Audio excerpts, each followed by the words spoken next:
So today we're going to be asking questions.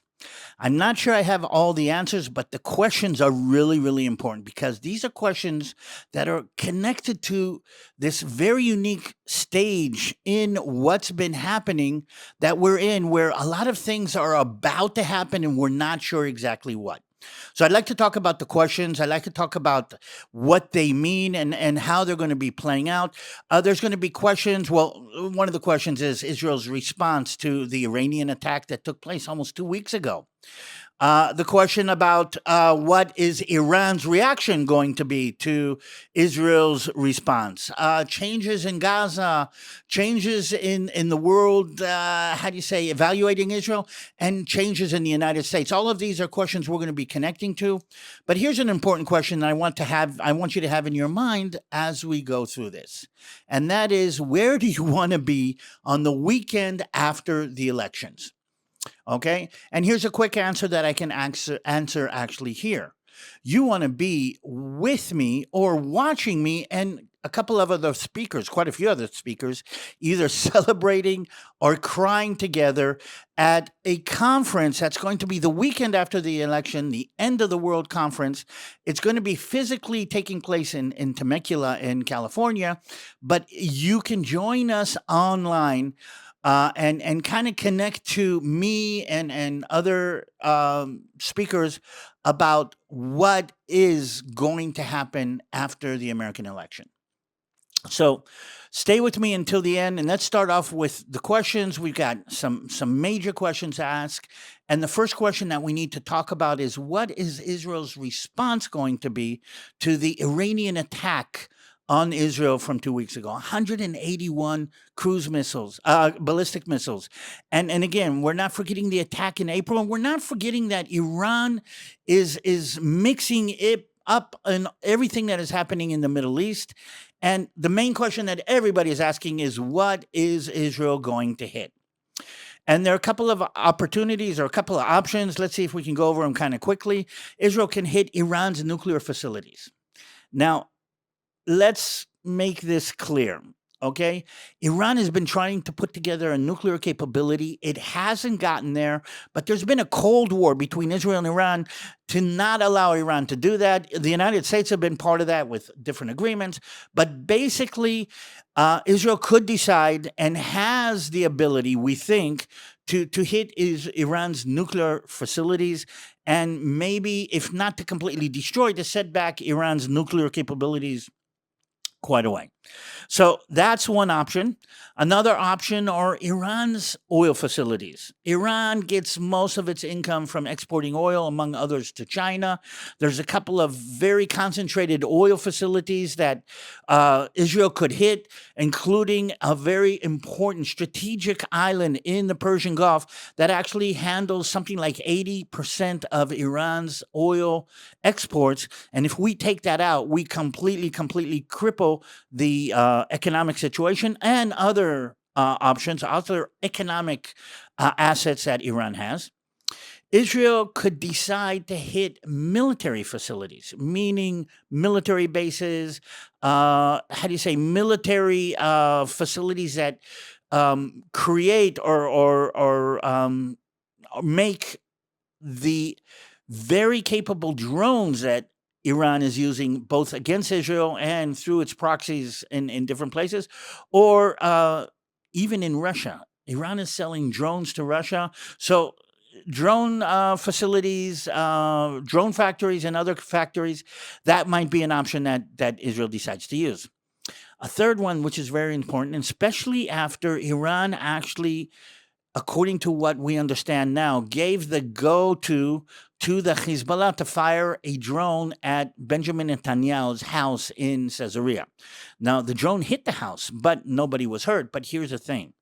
That makes Iran's government and Iran's government symbols fair game for Israel, and that might be the option that Israel might decide to take.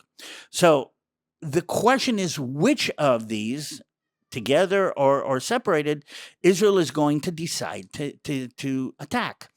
And one of the things I need most of you to understand this is not only Israel's decision. It turns out, and as we've seen in a couple instances, a couple of connections, that this attack is being coordinated with the Biden administration. Now, you know that us in the Biden administration, Israel and the Biden administration doesn't always see eye to eye, and especially now with the election coming up so soon, one of the things that Israel has to take in consideration as far as what to hit is what is going to be acceptable to the Biden administration, or do we want to completely go against, above and beyond what the Biden administration has asked Israel to do? For instance, we know that the American administration has told Israel not to hit the nuclear facilities. The American administration has told Israel not to hit the oil facilities, which is basically saying we want you to hit military facilities, and they've been trying to hold us back. Why am I not surprised that an enemy who wants the end of Israel and says they want the end of Israel and has declared it publicly are actually being supported by or defended by the administration of the United States of America right now? And that's something that people need to think about. So those are the open questions about the attack in Iran. The second question that is a result directly from that is, how will Iran respond to whatever Israel does decide to attack? And you need to understand, Iran is a bully. I mean, Iran is the bully of the Middle East, and a bully has to seem tough and has to be a threat to everybody. And if you're not scared of the bully, then the bully cannot do what it wants to do. And nobody will care about Iran if they think that it's just another Black Knight from a Monty Python movie. And Google that if you want to see what I'm talking about. So Iran has to keep up this facade of the tough guy in the Middle East, which means if Israel does hit Iran, they have to retaliate in order to keep their bully credentials up in line. And the question is, if they do, then will Israel actually pull out more stops? And we're talking about this kind of Middle Eastern all-out war that everybody's talking about. Though I will say this, and again, I've been there. I'm looking at it both from this side and from that side. I don't think that we're going to see an all-out war of Iran against Israel. It doesn't make sense for Iran. They've got too much to lose. The ability that they have, and we've seen this on the last two attacks, to actually hurt Israel, is very small. So they can pull off, how do you say, media attacks, and they can pull off, we're not sure that they can actually do any actual damage, and Israel can do much more damage to Iran than Iran can do to Israel. I mean, the only thing holding Israel back right now is the world public opinion and the United States of America. So the question is, how will Iran react, and will this be enough to bring Iran to a point where they say, we're done, we're not pushing for the ring of fire or the proxy war or whatever, we're going to give up on the Hezbollah and actually quit the war with Israel. So Iranian retaliation is the second question. The third question is, what changes in Gaza now? What's going on in Gaza? Because last week, the leader of the Hamas in Gaza, a guy named Yahya Sinwar, was taken out by excuse me, by a couple of young infantrymen actually on patrol in Rafah, by the way. Everybody kept on saying, don't go to Rafah, don't go to Rafah. Yahya Sinwar and the high command and much of the hostages are still in Rafah. And the question is, now that the head of Hamas has been taken out in Rafah, how will that change the situation in Gaza? I don't have a good answer. We're trying to see what's going to happen. We do know that the United States of America and the world at large, including Blinken coming to Israel, has said this is a time that we can put pressure on the different players. We can put pressure on the Hamas in Gaza after they don't have a leader, and we can reach some kind of negotiated end to this hostilities. I very, very much doubt this would happen, but that question is open. The negotiations have kicked off again this week in Doha, and the Americans are there, the Egyptians are there. We're going to be there, and we're talking, but we don't know how the taking out or the breaking down of the command structure in Gaza is going to impact. And again, don't forget, 101 hostages still in Gaza. We're not sure what's going on with them. We're not even sure where they are. I'm not even sure that Hamas has a good command and connection to all of them. And with no chain of command, that is going to be a situation where we are going to have to deal with in the near future. So that was the third question. What's going to be happening in Gaza after Yahya Sinwar was taken out? And the fourth question is, okay, how does all this end? Okay, the situation in Gaza, the situation in Lebanon with the Hezbollah, the situation with Iran, how does all this end? And it's very interesting that the Western world is pushing the way the Western world likes to push to a negotiated ceasefire. And they're pushing for a negotiated ceasefire in Gaza. They're pushing for a negotiated ceasefire in Lebanon. And there's already talking about the Iranians even reaching out and say, we want to negotiate a ceasefire with Israel or find some kind of agreement.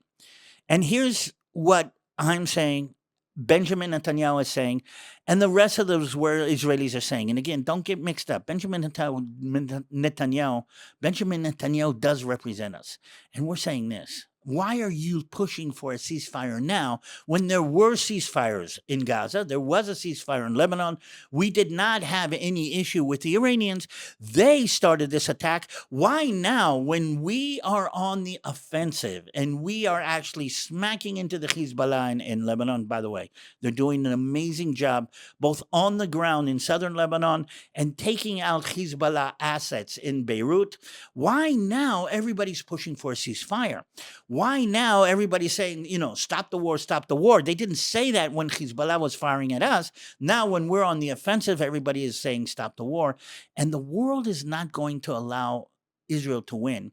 And what I find very interesting is, why is the West, the United States, the Western countries, pushing for a ceasefire more than the Iranians and the Hezbollah and Hamas is pushing for a ceasefire? The French are threatening on an embargo. The Italians are threatening an embargo.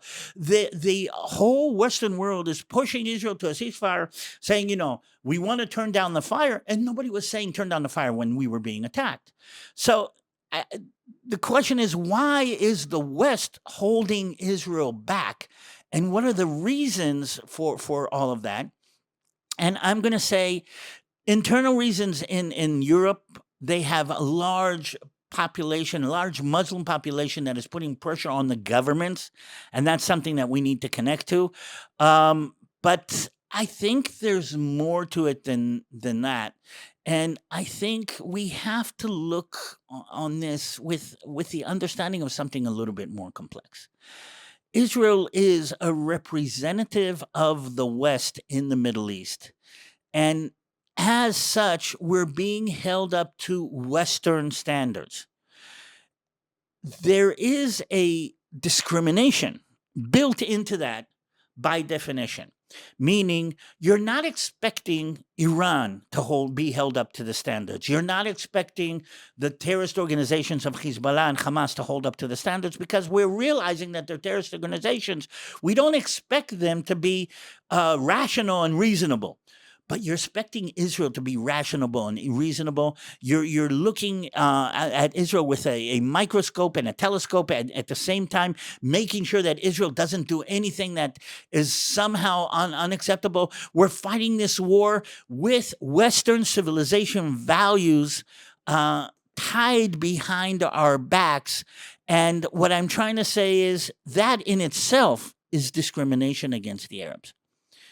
The West feels that the Arabs are non-responsible players in this, and since that is the expectation, you can't deal with them, you can't talk to them, then the only way and the only pressure you can put on is in Israel. There's another reason for that, and I'm going to say it like this, and the way I kind of tend to explain it is that um, one of the things that has fueled everything that has happened in the Middle East, both in the War of Independence, way back to the War of Independence, through all the different wars, and even what's happening now in the Middle East, and even what's going to happen in the future, is that the hatred of Israel has been the main factor or the main motivator of politics in the Middle East. A good example is the Houthis in Yemen. I mean, what do the Houthis in Yemen have with Israel? They have nothing with Israel. They have nothing in common. Their economy isn't connected to that. Their national. We don't have any borders. What is there? The idea is that by showing the world how much hatred they have for Israel, they can get prestige, they can get honor, they can get power in the Middle East.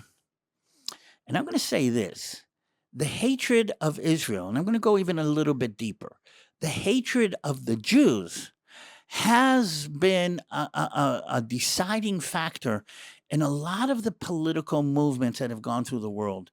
Classic example is World War II and Nazi Germany. Classic example is what's been happening in the Middle East.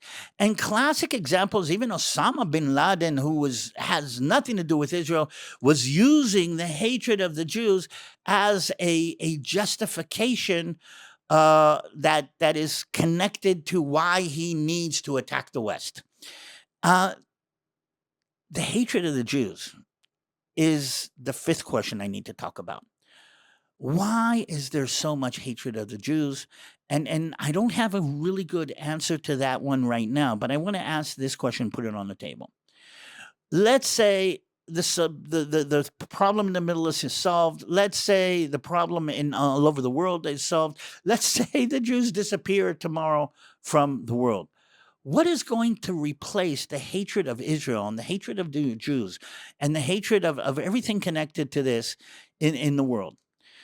The hatred of Israel has become a focal point for everything that is against what most of the people that I'm talking to, would connect to.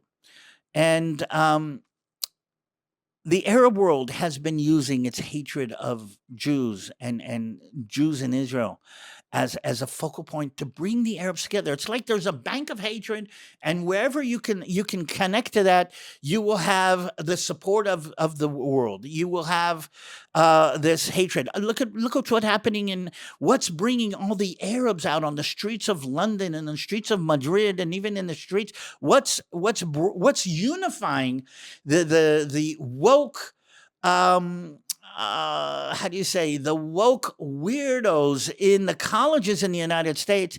Everybody is plugging into hatred of Israel and hatred of the Jews. And we've seen that before. We've seen that in the Bible, and we've seen that down through history. And that's happening in Europe, that's happening in the Middle East. But like we like to say, and meanwhile, back at the ranch, okay, Jew hatred, Israel hatred, Zionist hatred is going to be the unifying factor for the Democratic Party coming up to this election. And I'm not surprised that when somebody yelled out to Kamala in one of the rallies, the Jews, or you're supporting genocide, and she turned and she said, yes, there's some truth in that, and I understand what you're saying, which means she understands and accepts the opinion of those who believe that this is a genocide. And then on another rally the next day, somebody yells, Jesus is Lord, and she says very clearly, you're in the wrong rally. Those two dynamics are converging right now into hatred of the Jews and hatred of Jesus, and it's not by chance those are coming together. it's not by chance that the hatred of the Jews and the anti-Zionism and the lie about the genocide and the lie about whatever Israel is going to be one of the deciding factors in the election that's going to take place. Hatred of the Jews as a deciding factor, as a unifying factor for very terrible governments has been seen before. And if you want to know anything about that, go back to 1933 in Germany, before Germany was Nazi, okay? Before Adolf Hitler came to power, the wave that he was riding in order to bring enough of this anti-godliness into Nazi Germany was the hatred of the Jews. And the question I'm going to be asking is, okay, how can this be replaced? How can this be changed? And I'm sorry to say on that one, I don't have a good answer from a geopolitical point of view. I don't have a good answer from a military point of view, but I do have a very good answer from a biblical and spiritual point of view. That hatred of the Jews is biblical. And if you need anything to prove to you that the Bible is a indicator of what's going on in the world, look how the Bible talks about the Jews and look what's going on in the world today. The hatred of the Jews is an indicator in the history of the world. I mean, look at the different empires who used hatred of the Jews, including the Spanish Empire, who used its hatred of the Jews to spread its empire and bring everybody together. Look at what's happened in the past, and look at what's happened to all those that have turned hatred of the Jews into a public policy. As an Israeli, I'm not surprised. As a Christian, I'm worried. As an American, I'm terrified. I'm terrified that this is going to be the issue for these next elections. And if that actually brings in an administration that is proving right now that they're holding Israel back and will probably have to do more of that in the future, as an American, as a citizen of the United States of America, I'm terrified that this is the situation that we're going into. And history, biblical history and world history has proven again and again that that is going to be a deciding factor. So those are the questions. Soon, I think very soon, we're going to be having some of the answers. In the meantime, for you, if you want to play a role in all of these events, okay, if you want to help me, and if you want to help Israel, and if you want to help America, if you want to help the United States of America, here's a couple of ways that you can be a part of what's going on. And let's start off with the beginning. To help me and get this word out, which I think is important, what I need you to do is like and share and ring and subscribe to the BaLaGaN Connection. This will help YouTube help me, and the algorithm. But you can also donate directly here in YouTube if you want to do that. If you want to help Israel and me in a more complete manner, I'm part of a ministry called Gihon Springs. There's going to be a link down here below if you want to connect to that. And Gihon Springs is actually put together by Pastor Jeff Johnson, is a ministry that actually supports me partly and also supports ministries in Israel and directly supports soldiers in Israel. We're buying equipment for Israeli soldiers in the battle that has taken place, is taking place, and it looks like will be taking place in the future. A reminder, if you do want to connect to something a little bit more interesting, the end of the Times Conference that's going to be taking place on the 8th, the 9th, and the 10th. I'm going to be speaking there. Pastor Tom Hughes, Olivia Melnick, Pastor Brendan Hullhouse, Pastor James Cadiz, quite a few others. We're going to be there on the 8th, 9th, and 10th, either celebrating the election or crying together after the elections. If you want to be there personally, there's going to be a link down here to how you can sign up to this. If you want to sign up online. There's going to be an option to sign up online. Part of the proceedings are going to go to Gijón Springs. So if you want to serve or support Gijón Springs, that is another way to do this. Please, please, please pray. Pray for my peace. I'm having a hard time watching what's going on in Israel. Pray for the peace of Jerusalem. Pray for both sides. Pray for the Palestinians who are in a terrible situation, being used by the Hamas crazies as pawns in their sick game. Pray for the Lebanese people who are being used by the Hezbollah sickos as pawns in their game. Pray for the people of Iran that are being used by this Republican, this Islamic crazy, and pray for the Middle East that somehow this is going to be settled in some way. But pray for the Prince of Peace to come to my people and to be the difference in what is going on. So this was DaviD TaL. This was the BaLaGaN Connection. This was interesting. Hold your breath, because the next couple of days / weeks are going to be, I think, very critical, both in my history, Israel's history, the United States for sure, and the world. Pray for all of us. Thank you very much. Hope to see you soon.